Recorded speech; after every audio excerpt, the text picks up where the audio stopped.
All right, welcome to the show. I have with me Ed Farias, and he has got a game coming out this week called Hungry How. How you doing, man? I'm doing great, buddy. How are you? I'm doing I'm doing just fine. You know, I had a very unique experience tonight at Chuck E. Cheese because it's celebrating my kids' birthdays. My sister, I'm actually the oldest of six, but the one closest to me in age, we sat down at the Terminator Salvation machine and didn't walk away until we had completed it. So that was a pretty unique And how many unique thing tokens did for it take? us. How many tokens did it take? Uh, I think we both continued 5 times. That's pretty good. Yeah, not too bad, not too bad. For just firing the gun. The funny thing is, her hand was bright red when we were done. She was squeezing that trigger so hard. I was like, "Sis, it ain't the real deal. Like, take it easy." But she was in the zone, so That's funny. that was a good time for sure. So, but anyway, enough about that, man. Let's get to know you a little bit. And before we talk about Hungry How, Mhm. what are you? Do you have any time to play any games right now? Are you playing anything? I do. I don't play much. Usually, when I get together with my buddies, every once a month, every 2 months or so, there's usually three or four of us that gather together and we play. We pretty much try out anything that's a new local multiplayer, like Towerfall, Samurai Gun, Speedrunners, those types of games. A lot of stuff on the Ouya we jump into. So as far as single player stuff, it's pretty much indie stuff. Like a lot of the Adult Swim games actually on Steam. Like was it House of the Dead Ninja, something like that. There's like a coin. I wrote it down because I couldn't remember. Mega Coin Squad. Have you played that? No, I haven't, but I'll Uh, definitely check it out. Good stuff. So yeah, mostly indie stuff. I bust out 15, 20 minutes a day maybe is what I have time for. So Yeah, I understand that. I understand that. Well, where the when did the passion for gaming start? Like, was it back as a kid? yeah, I remember. I think when I was 4 or 5, my babysitter had a Atari 2600. So that was Nice. my first video games. I remember Pitfall and the horrible Pac-Man that was on the 2600. That was my dive into video games. Yep. That's awesome, man. I played Phoenix all the time. The neighbor kid had the 2600 and we would play Phoenix. That was like and he would get so bored. I would just sit there and play that for hours like until his parents made us go outside and play, but yeah, 2600, that's where it's at for It sure. was it was good. Where'd it go from there? Did you go into NES, the NES, and that kind of thing? Yeah, no, I had my dad bought an Atom computer. It was called, and it had a ColecoVision like built into it. Okay. So it ran games on cassette tape, which took like 20 minutes to load up or something. It was ridiculous. It was probably only like five, but I'm a kid wanting to play games, so I'm like, come on. But it had the Coleco built into it, and then I had the adapter that went from the Coleco to the 2600. Okay. So it was like a computer with a Coleco with an adapter to the 2600. So I had kind of all three together. Um, so I played a lot of ColecoVision, and then I remember saving up all my Christmas money for an NES. It was probably when did the NES come out? 86, 85, 85. 86, yeah. So I think it was probably 87 maybe when I got mine finally. So With yeah, Duck Hunt? yeah, with Duck Hunt and Super Mario Brothers, and Yeah. they had to make the gun orange because it looked like a real gun otherwise. I guess I don't know. Really? I ended up with the gray one. I think that same year though. Yeah. But I have the orange one now. I have no idea what happened to my gray one. Well, that's cool, man. Were there any favorite games on that system? um, let's see. 2600 probably Yar's Revenge was my favorite. On the NES, I'm kind of a weird gamer in the sense that my favorite games always tend to be baseball games. So it's probably Baseball Stars, Baseball Simulator 1000. Um, and again, even at that young age, it was local multiplayer stuff. So Archon, there was a game called North and South that was a two-player local Yeah, and I still play those games to this day with the same friends that I had back then. Funny enough, but so yeah, I mean, the first Final Fantasy was like the first game that really just got me in from beginning to end of one of those epic quests. So yeah. Very cool, very cool. Yeah, I used to play a ton of baseball games on the NES. I had the just baseball, right? Just the Yep. NES baseball. But my dad and I loved the RBI baseball, the Oh yeah. first one and the second one. Yeah. There was But so many baseball games on that system. I think I collected them all at one point, and there was like 20, 26 or 27 different baseball games for the NES. And now, that's like, new consoles, it's like you get one per year. And right. Well, that's cool, man. How about the Super Nintendo? Anything like that? Did you keep on going? no, I went with again my kind of love for sports games, so I actually made the jump to the Genesis after the NES. So to your last guest, Joey, Sega all the way, buddy. But no, Genesis, World Series baseball, Joe Montana football were my jam in junior high and high school. So and Nice. then, Very and then from cool. there it was PlayStation, and then I got a job, started working, so I could buy everything that came out. Except for I never really went back to Nintendo after the NES. I mean, my friends had the SNES and I played it and enjoyed it, but I never owned another Nintendo console until the Wii. So Huh. Yeah. Did you go back and play any of the old retro titles or anything on the Wii? yeah, yeah. Well, actually, I play a lot of it through emulation mostly, but um, Okay. All right. Well, cool, man. So let's get into Hungry Hal and kind of some of the things you've worked on and what when did all that start? When did the game development start? um, it kind of started. I mean, young on that same Atom computer. I used to do a lot of like QBasic programming. Um, we used to get a magazine called Family Computing that had like code in it that you could just copy down and then see how it worked. So I remember doing that early on, and then I never really made games. I was always into like Visual Basic and creating like Windows apps that kind of helped me or helped whatever job I was doing accomplish stuff. So never really game programming. I think a few times I may have tried but never finished anything. Um, and then after my original arcade in a box business kind of fizzled, and I just said I'm gonna try to actually make a game and finish one for once. So started small, made a kids word search game, and finished that. And actually, it did really well on the app stores. So it was able to kind of boost my confidence a bit and get me propelling towards some other titles. So I see. So I read up a little bit about that, like arcade in a box. Can you tell us about that a little bit?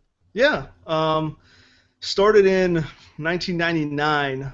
My roommate or my best friend moved to Hollywood to try to become an actor, and he lived in this little tiny studio apartment. And at the time, I had just built myself a MAME arcade cabinet because I had just found MAME, and I was like, "What is this?" All my arcade games come to life at home. So, but he couldn't have an arcade cabinet in his little apartment. So I came up with this idea of making like an all-in-one arcade console that basically was like a two-player arcade stick that had the computer and everything like shoved inside of it, and then it had like video outs, and then you just plug it into your TV, and it was good to go. And I mean, his was like a duct tape mess and like overheated all the time, and had a doorbell for the power button. I mean, the thing was like but I mean, it was like the coolest gift ever. He had it at the time. He worked at Activision, and he had it at his cubicle at Activision, and people used to come by all the time and be like, "Oh, dude, this guy should make these for a living." So I was like, "All right." So I started making those big things, and I think a couple holiday seasons I may have sold like, 7 or 8. I mean, they were like $1,800 or something. Like they weren't cheap. Yeah. And that kind of moved into I started doing something similar but with actual arcade hardware, and they were called JAMA boxes, which um, in the 90s there's like this JAMA standard came out for arcade hardware where the PCBs were all wired the same, so you could swap them in and out of arcade cabinets. So same thing, this box you could swap basically any JAMA compatible arcade board in and out, and plug it into the TV and play. So you were playing no longer emulation, but real arcade hardware. Um, and again, those things were expensive because the parts cost a lot of money to make. So I started to make Xbox 360 single player arcade sticks. And my retro loving, the reason I started making those was for Xbox Live Arcade first launched and had games like Galaga, Pac-Man, DX came out, and I was like, I want an arcade stick for these games, and other people might too. And then somewhere along the line, the fighting game community caught wind of me making these arcade sticks, and I reached out to them, and then stuff started to get crazy when Street Fighter 4 launched. I had, I think, 6 employees working for me. We had a small 1,600 square foot factory with computerized routers, cutting wood and assembling, and we were shipping out 40, 50 arcade sticks a week, custom arcade sticks. So that was a ton of fun, and but like anything else, I just got burnt out on that, and then so many other companies started mass producing arcade sticks, so our sales tumbled, and from there I decided to open up an arcade. So I had an arcade game center / kind of fighting game community dojo where all the local fighting game guys came and practiced and went to big tournaments in Las Vegas and stuff. And they were doing that. I didn't really care for the newer fighting games, so I started collecting arcade cabinets and restoring them and fixing them up, and had 20 or 30 of those things in the arcade. And Nice. and then that wasn't working so well either, because who wants to go to an arcade and play games when you can play at home with a headset on and play Call of Duty and shoot people? So I just started selling those off one by one. I kept like my 4 favorite are in my house, and then I shut down the arcade and started making games. It's kind of my story. That is so rad, man. That is so. I got a ton of questions now. Like, first of all, what's your fighting game of choice? Super Street Fighter 2 Turbo. Yes. So, okay, so that one came after Super Street Fighter, right? After Correct. they introduced like Cammy and Right. that, I don't know, the Indian guy or North American, whatever. T-Hawk, I think it's what you're Yeah, there you go. the Native So, American. There you go. Native American's the word I was looking for. Yeah, when they launched the extra characters was Super. Right. Gotcha. Did that one release on the Super Nintendo, do you know? Yes. Okay. All right. So we're Genesis pretty. too, I think, but the Genesis had like the weird thing where you had to hit the select button to switch between kicks and punches because there's only 3 buttons. When it was awful. Yeah. You know what? I scored at a thrift store and a flea market 2 of those 6-button Genesis controllers nice. this summer. So Nice. I think it was a total of $6 for both controllers. So I was pretty stoked on that. But Yes. so, wow, did you do any tournament play? No, I wasn't. I could never dedicate the time that. I mean, these guys are like, 10 hours a day they're like in training mode, learning frame data and option selects, and it's nuts. I'm like, I mean, I play Super Street Fighter 2 Turbo with them, and that game is so kind of basic that, I mean, it still beat me 9 out of 10 times, but I can make it a little bit competitive. But the newer games, I just didn't have the time and dedication to learn. Because I mean, even Street Fighter 2, there was 12 characters, maybe 16. I don't even remember off the top of my head. But in the new ones, like 40, 50 Yeah. characters that you got to learn, like all the matchups. And I'm like, nah, you guys are nuts. So, so I ran a lot of tournaments, and we streamed live and did a lot of that stuff. We ran a lot of fighting game tournaments out of the arcade. So I enjoy doing that type of stuff, like organizing the tournaments. But no, I never played in them. Who's your character in Street Fighter? Ken. Ken. All Yeah. right. All right. I was a Guile guy myself. I could never get the charge characters down. Just could never do it. Yeah. The crazy thing is that when I remember the first time playing that game at my buddy's house on the Super Nintendo, Zangief was the choice guy. We had to walk like 2 miles to this little gas station that rented Super Nintendo games, and where we went and rented that. And I think we had, remember the way your thumbs would get from playing too Oh, much you get Nintendo? like blister trying to play Zangief and like doing the 360 thing, Yeah. like lick your thumb so it could slide. Yes. Oh yeah, Yeah. So, and you'd pull off a 360 pile driver, and you're like, I don't even care if I lose. yes, if you could pull that off, you'd spend the entire match just trying to Just do doing that. that. So, well, man, I gotta get you up here. I'm about an hour north of Seattle. There's an arcade here that has about 7 games that need some serious love, and one of them is that Star Wars game, Oh like the original Star Wars game. And I'm yeah. like, come on, man, get that thing fixed. That's the one I want to play. Well, I go up to Seattle usually at least once a year. My best friend is in Vancouver, and he worked at EA, but now he's just starting up an indie studio. So we usually go up there. I'm a big Red Sox fan, so I usually try to go up there when the Sox are playing the Mariners, and we hook up for the weekend. Oh, So I'll gotcha. let you know. Maybe I can come fix some arcade machines while I'm there. Oh, dude, that would be awesome, man. Well, that it's funny because that was one of the hardest parts for me of having the arcade was I spent a lot of time fixing these, and then I like see people and like kids playing on them, and I'm like, don't don't break it, man. I just fixed it, And Yeah. I'm like, I don't want you touching my stuff. I'm gonna take it all back home. Yeah, dude, I've never thought about that. But I mean, I remember having, kids come over and play my Nintendo, and I'm like, hey, hey, hey, take it, Yeah. don't drop. I've had guys come over and play my Xbox One, and then drop the controller. Like, I'm like, whoa, hey, come What are on, you doing? Yeah, I take it mean, I easy. do like birthday parties, and kids would be like hanging on the joysticks, and I'm like, what are you doing, man? Oh, you know what? I have to confess something. I remember putting uh, 50 cents into Super Sprint or whatever, and then stepping on both gas pedals and turning both steering wheels. So the only thing supporting me was the steering wheels. So I am guilty. It's like a 50-cent ride. It wasn't actually a Yeah. game. Yep. Oh well, man, that's super cool, dude. So let's talk about. So you transitioned from an having an arcade and everything to just creating games. What's the first step in that process? Well, the first step was, I guess, I just started. I mean, I had tried Game Maker probably. I mean, it's been around a while. I want to say probably at least 10 years ago.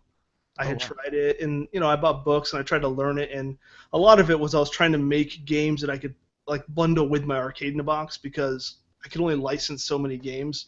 Back then, the whole licensing and ROM usage and all that was much more strict Okay. than it is nowadays. So I couldn't just bundle all 4,000 games on the unit legally.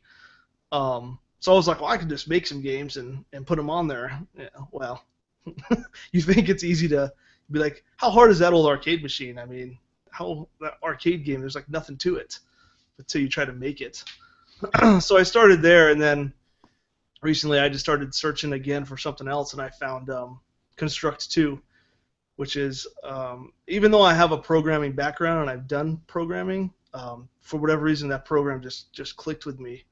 So I had a goal that I was gonna try to recreate an old arcade game in that program as I learned it, and I recreated an arcade game called Moon Patrol. I kind of did a Nice. modern version of it called Ground Control, which I mean the game was all right. It's nothing spectacular, but it Hmm. was my first game and I finished it, and that was the biggest goal there. It wasn't for like mobile or anything. It was just something I had done, and I was like, all right, well, um, I guess I'll try to make a mobile game. So again, I thought of the simplest game I could make that I could finish. So I was like, I'll make a kid's word search game. And at the time, my son was 6 or 7, and so my daughter was 2 or 3. So I was like, if I can make something that the older one can play and kind of learn a little bit. So he was my tester, and I made Word Search for Kids, the first one. And then that's when I started to learn the process of becoming an Apple developer and going through that fun time of getting it updated to the App Store and provisioning profiles and certificates and whatever else they they threw at me, and then I went to Google and I was like, oh, click, oh, that was that was much nicer. So that's kind of where it started. Was Word Search for Kids was my first kind of semi-successful game, I guess. You got any advice for people wanting to try to get into the Apple App Store? Um, Here's the deal. I mean, you're gonna need an Apple. You're gonna need an iOS device of some kind. You're gonna need the $99 license. So I mean, you're talking what $600-700 investment at least to get going. I mean, I bought like the cheapest Apple Mac Mini I could find because I mean, no offense to anybody out there, and I'm gonna be just like Joey, but I can't stand Macs. I mean, I just can't. Oh, great. There goes my Mac contingent right out the window. Woo! No, I can't get used to them. I've been on a PC user or Windows user for so long. So I'll sit at my Mac to do what I need to do to get my game to the Apple Store, and then it sits there for the next 6 months till I'm ready to do something else. But as far as advice, I mean, it's actually a little bit better now than it was 2 years ago, 2.5 years ago, I think, when I started on it. But there's tutorials that you can follow, but I mean, it's just be prepared for like a couple days of yelling at Apple. But then, once it's done and you got it all working, then it's like, oh, okay, this is nice. This works well. But leading up to that point, it's not fun. It's like game development, or it's like development of not making anything. It's like this whole hard process in and of itself. It's like a game within a game. That's not fun. Right. All right. So from what'd you say, like Kids Word Search or whatever, to Hungry Hal, or was there anything in between? No, Hungry Hell I think is my 8th title. Holy smokes. So I did Word Search for Kids, and then I did a memory match game because everyone's got to make a memory match game, I think. So I did Memory Match for Kids, and then I did a spelling game called Let's Spell, and then I did a remake of an old Atari 2600 game called Kaboom. Mine was called Kaplow. So it was it was the same basic concept, just with newer graphics, updated graphics, and that was on mobile as well. And then after Kaboom, I think I did. It's really sad. I probably have to look at my own webpage to remember these, but after Comply, I think that's when I did Word Search for Kids 2. Because I was like, hey, 1 made me some money. Why not make a 2? There you go. Yeah. It's funny because it's never done as well as the first one, but it looks like 100 times better. I mean, I actually hired an artist to do the graphics and stuff for it, but for whatever reason, my crappy graphics in the first one appeal to kids, I guess. So after that, I made a small game called Reeled In, which is kind of like a fishing game with like a plunger. It was kind of inspired by. Do you remember that game Gold Miner? It was like a flash game there's like a little dude with a crane, and then it rocked back and forth, and he clicked the button, and it got gold pieces and pulled them up. No. I've done it's pretty much Nintendo or Xbox for me, man. All right. So, anyways, Reeled In was similar to that, except you're catching fish. Sounds cool. That game was more made for selling to like HTML5 publishers. Okay. So that was the main purpose there. But then I ended up putting it on mobile, and it does all right. After Reeled In, I think is when I did Flappy Hal, which was a ripoff. Well, it wasn't a ripoff, but it was a Flappy clone that took me like 2 hours. 2 hours to make, I think. But I was like, I got Hungry Hal coming out sometime. Let's just start getting some character recognition with Hal, and so I did Flappy Hal. So he's on a broom and has a witch's hat on, and he's flying through spinning saw blades. So it's like a Flappy Bird Meat Boy kind of. Yeah, and I added a little thing where I was like, all right, well, how can I make this even more, annoying and difficult than Flappy Bird? So there's these little skulls, and if you collect one, then the entire screen starts rotating, like as you're trying to. I'm like, man, I'm an evil developer right there. So, but Hey, people seem to like the extra challenge. Um, and then after that um, was Hungry Hell. So that's pretty much been, and it's been like a year and a half I've been working on it, but I mean I've gone like 3 months without working on it because it was a mistake probably to start a game that you don't really. I mean, I started the game with the plan of making money with it, and not a game that I particularly enjoy. It's like an infinite runner type thing. So there was times where I was just like, I don't want to work on this game. It's boring to me, and so finally about 6 months ago, I just said, all right, I got to get this thing done. I spent because I hired graphic artists and everything on this game, and I had a pretty good investment in it. So I'm like, I got to get this thing done and out. So it's time to buckle down. So that's where we stand. Very good. So let me ask you, kind of on the business side of things, are these games that you've put out, are they supporting you, or are you still working? No, I mean I have a full time job, and the reason I still do is I mean they don't make as much as I do at my full time job, but I could probably quit my job and get up to that amount pretty easily if I worked on games more and marketing and stuff.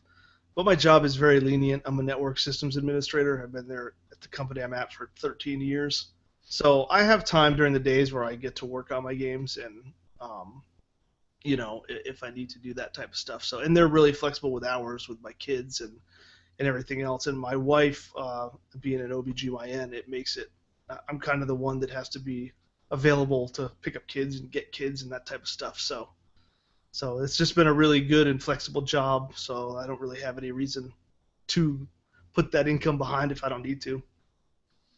I see. So for somebody starting out, would you recommend the kind of the path you've gone of like the word search game and then the memory game? I'm guessing these things are a little bit simpler to create Right. if you're just starting out, and then moving on to more difficult projects. Yeah, I mean, I do a lot of teaching too. I have like a bunch of Udemy courses for Constructs too, because I really like teaching beginners.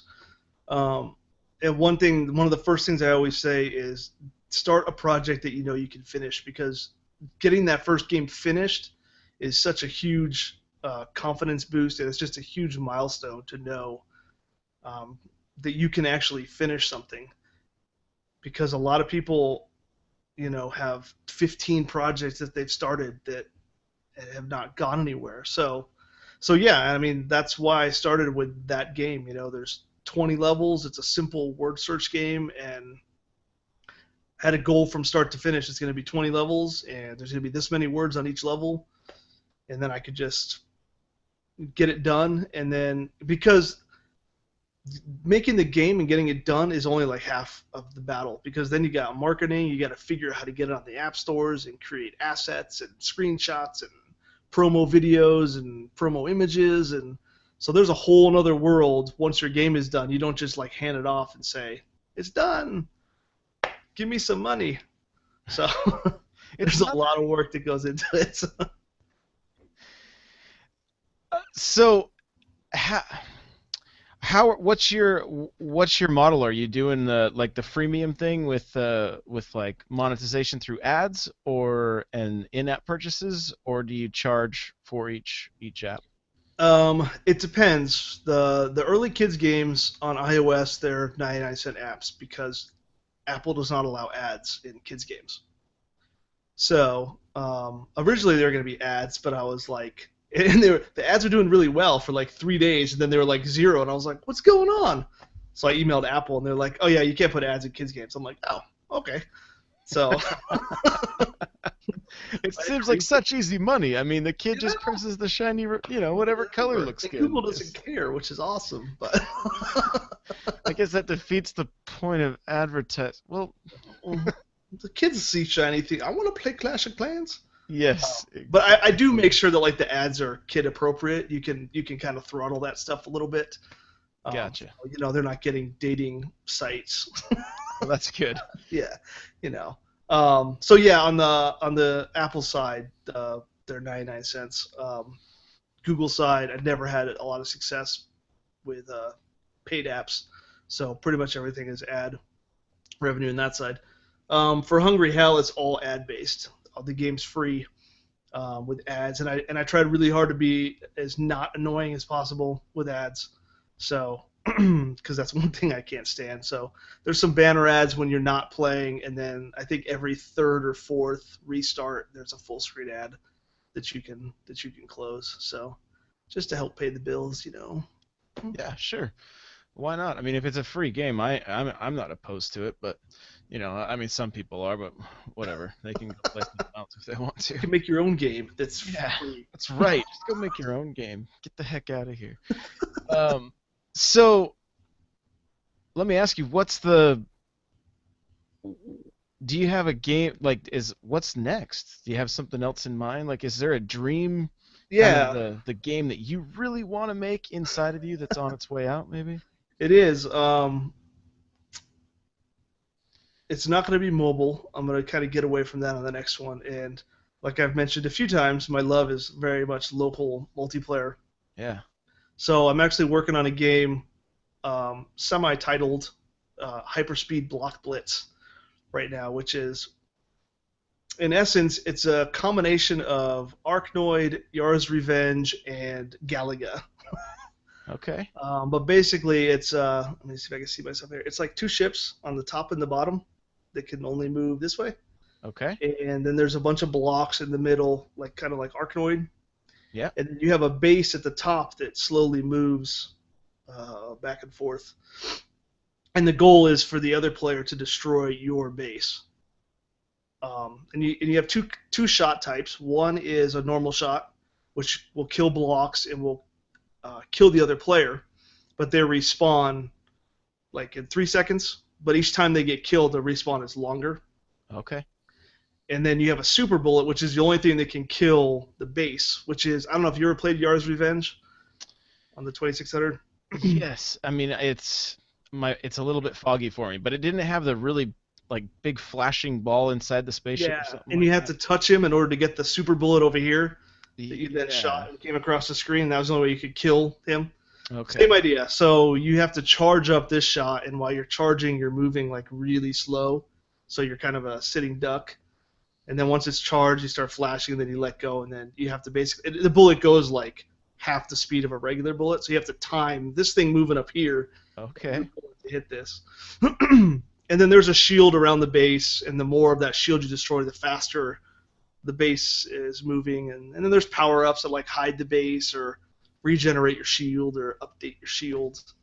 So Gotcha. And I, this will be I, head to well, head. I don't know. It's kind of rambling. Yeah, it kind of mixes in like the fighting game thing too, where there's rounds, and then the first 1 to 3 rounds wins the match. Yeah, So dude. And what platforms are you hoping to get that out on? that'll probably be like a Ouya. It might be the first thing I try to put out on Steam, depending on how big it gets. We'll have to see. I don't know how far I can actually take a game that's really that simple, so we'll have to see on that. But definitely put it on Ouya. I mean, it's like the perfect platform for something like that. I got a funny story about Ouya. I actually found one in my thrift store for $6. No way. Yeah. That's a good deal. Yeah, I couldn't. I had to locate. I had to get on the internet and look up because they didn't bundle any of it. I think they bundled the controller with it, but they didn't Mm. bundle the power supply with it. So I had to go through all their bags of power supplies until I finally found and it The doesn't one. say the power supply does not say Ouya anywhere. It No. has some weird like Kenmore or some name on. I can't even remember, but Did you so get the controller too? oh yeah, it's full on.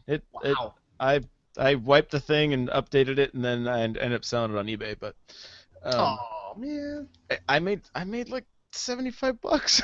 that's pretty good. The controller's worth more than the than the system, anyways. Oh really? Yeah.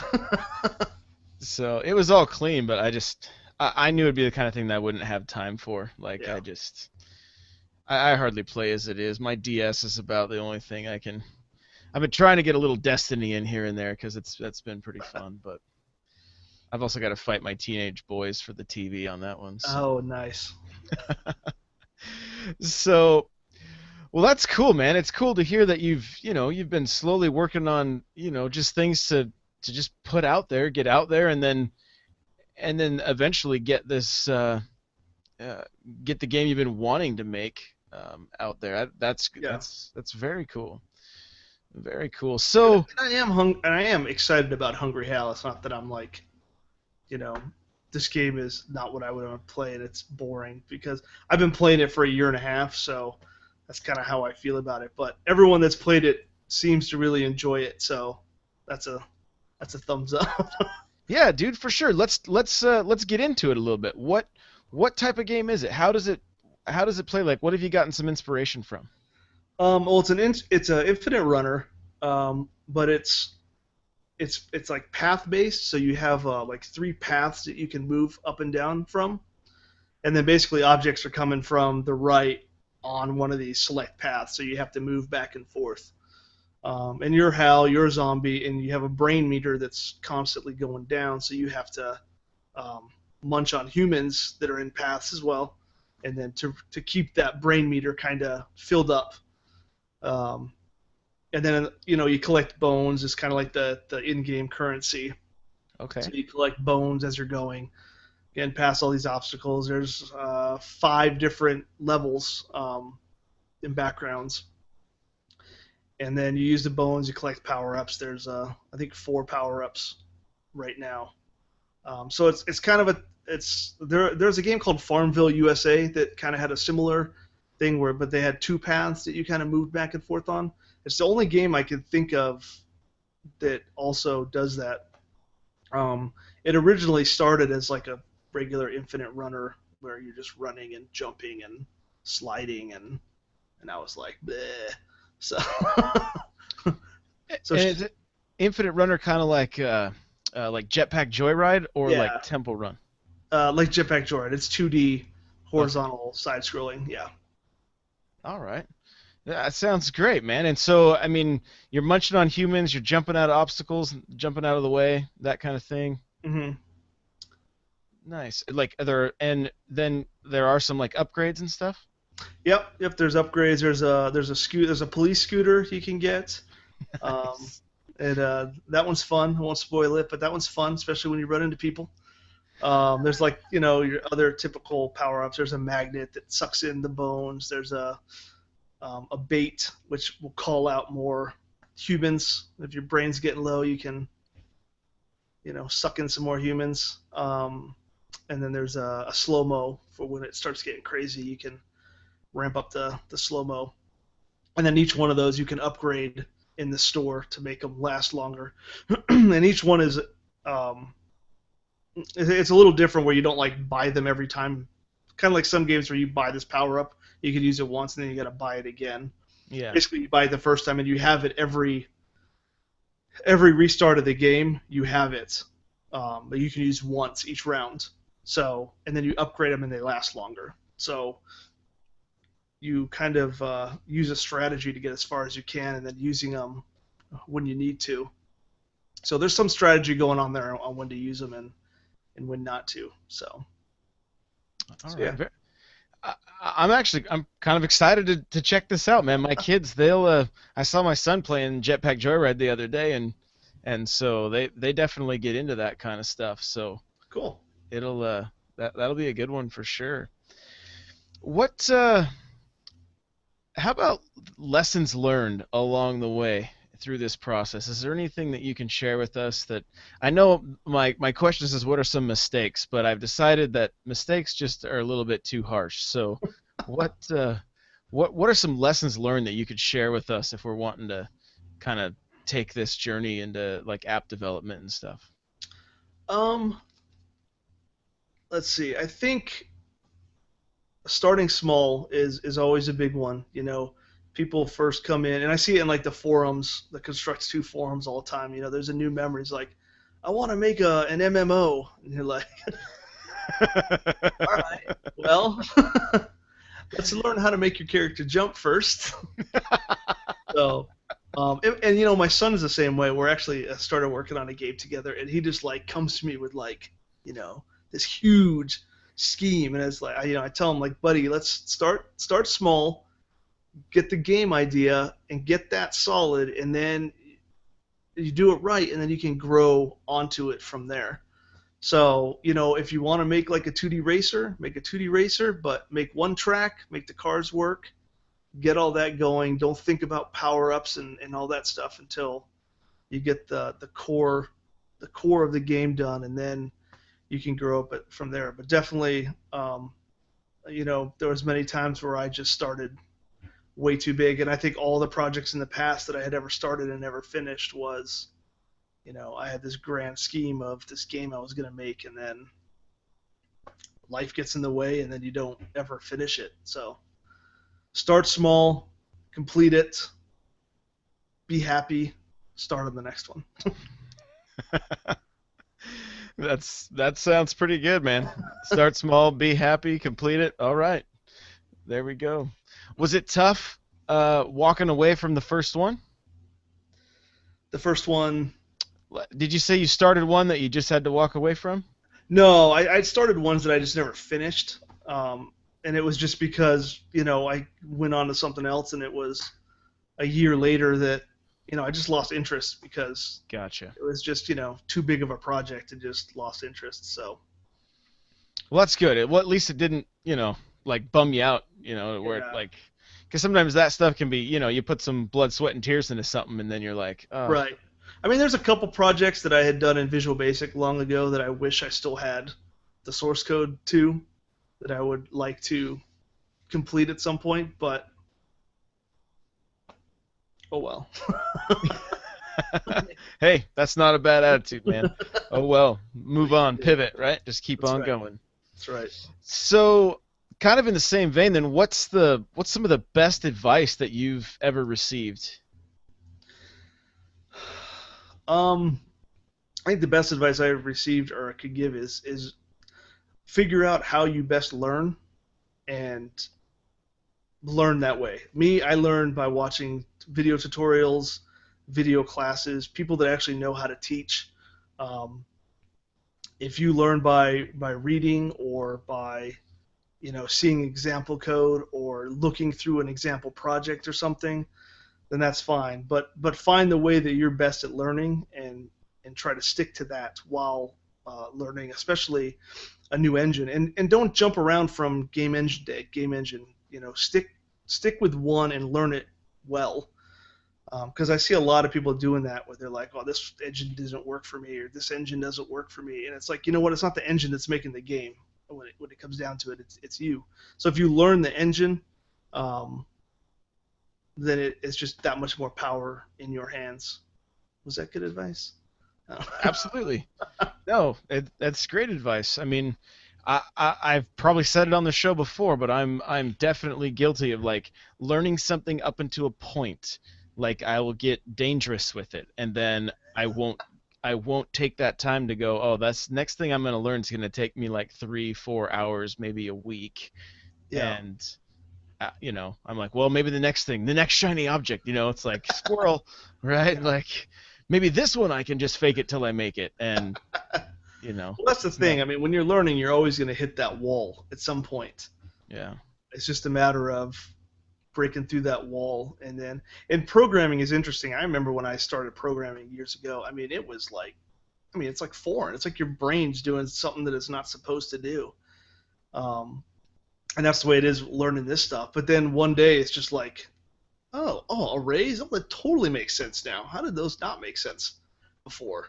So you just keep, like for example, I do some stuff in Unity. I haven't really jumped into it yet, but I probably watched 3 or 4 like full courses on Udemy about Unity before I even opened the program. Mm, So by the time I opened it, it was like familiar to me. It wasn't like, oh, what is all this stuff? yeah. And that's the way I tend to learn is by watching people do stuff over and over, and then um, so when I finally jump into it, it seems familiar to me. Yeah, dude, that's a great that's a great way to do it for sure. That's how I mean, I'm kind of a fly by the seat of my pants, so like I will go until if I'm building a website and I'm like, oh, I need code for this. So then I just Google the code I need, and then I'll find it and slap it in, versus like learning how to write it myself. Uh, so you kind of gave me the perfect segue, though. What are some of the resources that you recommend? Either books, websites, video tutorials, whatever it may be. Yeah, I love Udemy. Not just because I'm a teacher on there, but I have bought several courses from there, and they always have like killer 75% off deals and stuff. So Udemy.com is a great resource. For Construct 2 stuff, the forums, the community is amazing. The tutorial section that they have is really good. There's lots of good tutorials on Construct 2. Um, for me personally, when I'm making games, I know a lot of people are like, don't worry about assets and graphics and stuff at first. But if I'm making a game, I can't stare at a bunch of like blocks because it's just not exciting to me. So there's plenty of free resources out there to get assets, even if you rip off assets for just for making your game at the beginning with knowledge that you're going to replace them when you finish the game. But just having stuff in there that makes it feel like a game, I think can help a lot. So there's a lot of free asset places, or even cheap asset places like Graphics River. I use a lot for graphics and whatnot. So yeah. All right, cool. We'll make sure we get those links to some of those places. We can get them in the show notes for sure. Okay. So we're gonna get ready to wrap things up here, man. But what would you tell 18-year-old Ed if he walked up to you and said, "Hey, I want to get into the gaming industry"? Let's see, that'd have been 20 years ago. So 1994. I probably would have said, man, I would have been hard to convince back then. but I probably would have said to just learn. Probably you're about to go to college. You're gonna learn C++ in college. Stay in college and finish learning a C++. I think if you know a language like C++, then you have an advantage because that is like a bottom level programming language, and just the knowledge that you can gain from that. And I mean, that language has been around for that one. So I think just learn a language, learn how to program, and do as much of it as you can would be my advice to him. Say, stay away from other stuff that you're doing. No, I wasn't a bad kid. I played a lot of baseball, and I played baseball in college, so that was kind of my focus in 18-year-old me. So that's why I would have been hard to convince to to do anything besides that at that time. Maybe 20-year-old me when I was done. That'd have been better. A little easier. Yeah. Very cool, man. Well, hey, I really appreciate you taking the time to hang out with me. Yeah. And by the time this show airs on the podcast, at least, the game should be out on Apple and everywhere else. We'll hope. I mean, if it gets rejected from Apple for whatever reason, then I guess it's another 2-week process before it gets up again. So that's why I'm not giving a firm date on the Apple release. I got you. Because you never know. But it will be. I'm gonna guess it'll be everywhere within a month of now. So. Okay. And tell us again, where can we find it right now? Right now it's nowhere, but when it launches, it'll be on Google Play, Amazon, and Ouya. And then you can get updates on my Twitter, which is at IndieElf. Okay. And those places are Friday, right? What's that? The release date? Oh, yes, this Friday, the 24th. Okay, so the 24th. Yes. All right. Well, awesome, man. Congrats on that. Like, Thank that'll you. be. It's nerve-wracking, man. It is like all my other games were small. I didn't really expect much, but this one is, it's scary. It really is, because you want people to like it, and if it sucks, you're like, man. Yeah, for sure. So tell me real quick, maybe what are you doing to get eyes on the game? I have a Twitter that's at Hungry Hal that I've been talking to a lot of followers from similar type games, like Plants vs Zombies and and that type of cartoony zombie games.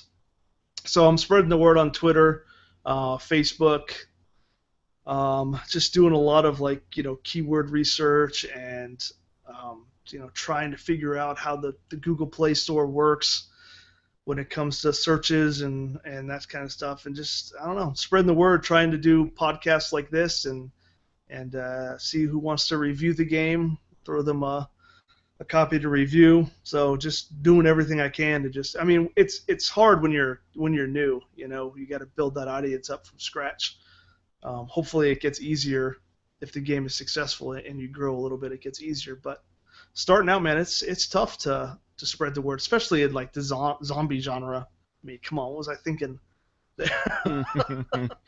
You were thinking they're super popular, right? Yeah, I was thinking. So it's funny because the game was actually supposed to come out last Halloween, but I'm like, I think I'll do it next next Halloween. So our timing of release is right before Halloween. So hopefully that will spark some interest as well. Maybe get it reviewed on some sites where it wouldn't have normally gotten reviewed because it's kind of Halloween themed. Very good, man. Well, hey, we definitely wish you the very best, and maybe you come back in even just a couple weeks or whatever, and we can kind of chat about the Sure. the release and how it's going, and just kind of get a progress report from you. Yeah, sounds awesome. I'll come on here and chat about anything, man.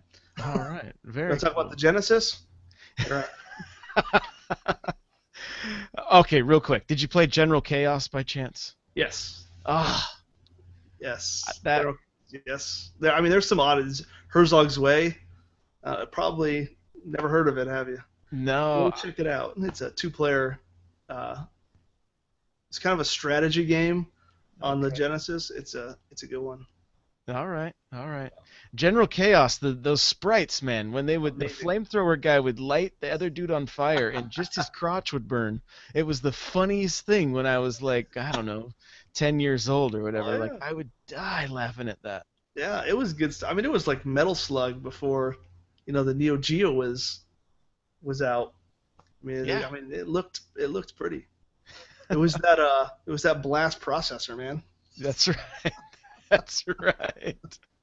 Now you get see. I have a Genesis. It's all put away in my garage, but now I'm gonna have to pull it out. I think I got X-Men 2 in there, and I think like Earthworm Jim maybe. Oh, there you go. That's a good one too. I gotta. Vector Man, there's. Oh, Vector Man. Yes, that's a good one, dude. I've also got a Game Gear with a handful of games too. Oh yeah, get a brick of batteries before you bust Yeah, that game out. I think that's why Costco sells so many batteries. It's just for all the people that still play Game Gear. Sponsored by Game Gear on the back. Yeah, for sure. All right, man. Well, this has been awesome. And real quick, where's the main spot that people? I know you mentioned your Twitter. What's the website maybe that people can check out? Just so. Yeah, my main website is elfgames.com. It's elf-games.com. Okay. And All then right. Well. Twitter are the two main things. All right, and that was at Indie Elf, right? Yes. All right. Very good, man. Well, hey, thanks again for hanging out, and we'll be in touch. All right, man. Thank you.